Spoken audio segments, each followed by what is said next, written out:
Bismillahirrahmanirrahim. Assalamualaikum warahmatullahi wabarakatuh. Perkenalkan, nama saya Nuraini dari Prodi PGMI. Tujuan membuat video ini untuk memenuhi tugas mata kuliah Quran Hadis, yaitu presentasi biografi rawi.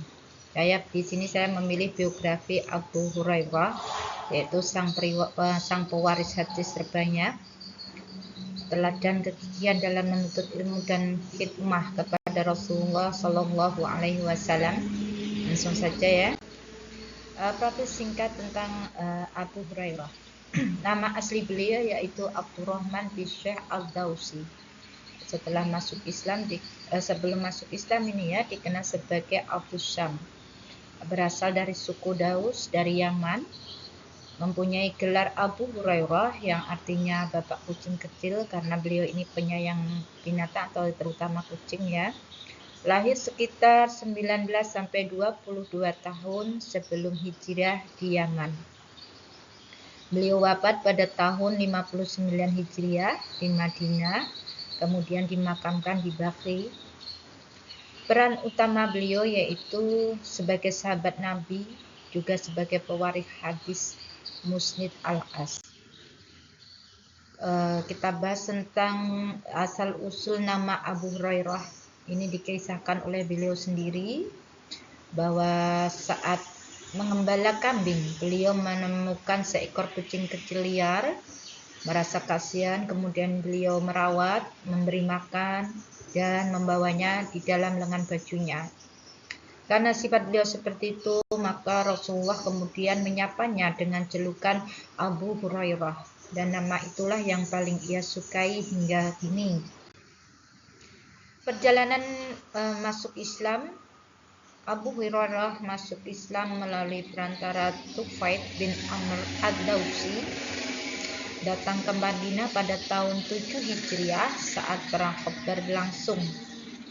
Sejak saat itu beliau memutuskan untuk bermulazamah atau memutuskan mendampingi terus-menerus, yaitu mendampingi Rasulullah Shallallahu Alaihi Wasallam.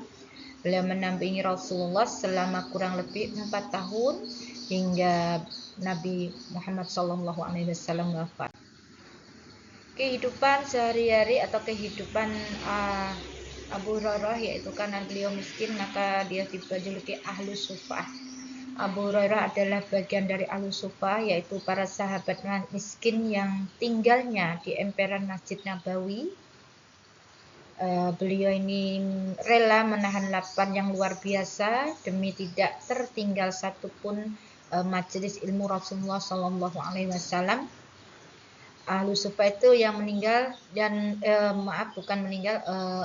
orang miskin yang tinggal di emperan Masjid Nabawi yang mau belajar kepada Nabi Muhammad. Nah ini. Terus kemudian Abu Hurairah fokus utamanya hanya satu, yaitu menghafal setiap perkataan dan perbuatan Nabi. Beliau ini termasuk seorang rawi yang mempunyai daya ingat yang luar biasa, yaitu karena mukjizat hafalan yang kuat. Ini kisahnya, singkatnya. Beliau pernah mengadu kepada Nabi karena sering lupa hadis. Makanya ketika dapat aduan, Rasulullah Shallallahu Alaihi Wasallam memberikan solusi. Beliau menyuruh Abu Hurairah membentangkan kain atau ridho selendang ya. Lalu Nabi melakukan gerakan seolah menuangkan sesuatu ke dalamnya dan kemudian menyuruh Abu Hurairah untuk memeluk kain tersebut. Dan alhasil sejak saat itu Abu Hurairah tidak pernah melupakan satupun hadis yang ia dengar. Kontribusi dalam ilmu hadis, Masya Allah, ini jumlah hadis yang diriwayatkan beliau itu kurang lebih 5.374 hadis, menempati urutan pertama sebagai sahabat dengan riwayat terbanyak. Mengapa bisa terbanyak? Karena beliau fokus total, atau beliau tidak sibuk berdagang atau bertani. Kedua, beliau punya ingatan yang sudah didoakan Nabi. Yang ketiga, hidup lebih lama setelah Nabi wafat sehingga beliau mempunyai waktu 47 tahun untuk mengajar.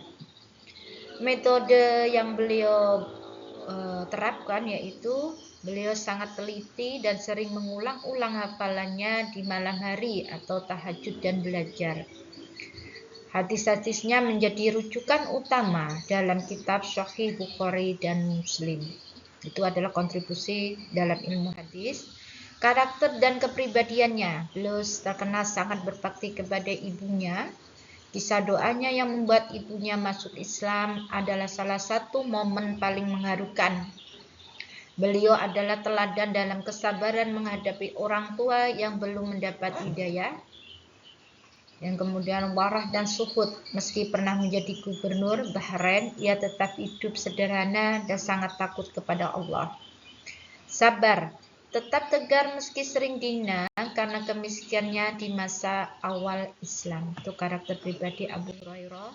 Kemudian ibadah dan kesehariannya, beliau membagi malamnya menjadi beberapa bagian, yaitu beliau membagi malamnya menjadi 3 bagian. Sepertiga untuk sholat malam, untuk beribadah, sepertiga untuk tidur, untuk istirahat, dan sepertiga untuk mengulang-ulang hafalan hadis. Artinya beliau tidak membiarkan hafalannya hilang begitu saja tanpa murojaah atau mengulangnya. Masa tua dan wafat. Beliau menghabiskan masa tua dengan mengajar di Masjid Nabawi. Beliau wafat pada usia sekitar 78 tahun 59 Hijriah. Kemudian pemakaman beliau itu diberangkatkan oleh ribuan orang dan dimakamkan di Al-Baqi, Madinah. Beliau meninggalkan warisan ilmu yang tak ternilai bagi umat Islam hingga hari ini. Dari biografi Abu Hurairah kita dapat mengambilkan kesimpulan dan dapat memetik sebuah pelajaran bahwa kekurangan ekonomi bukan penghalang untuk mencapai puncak ilmu.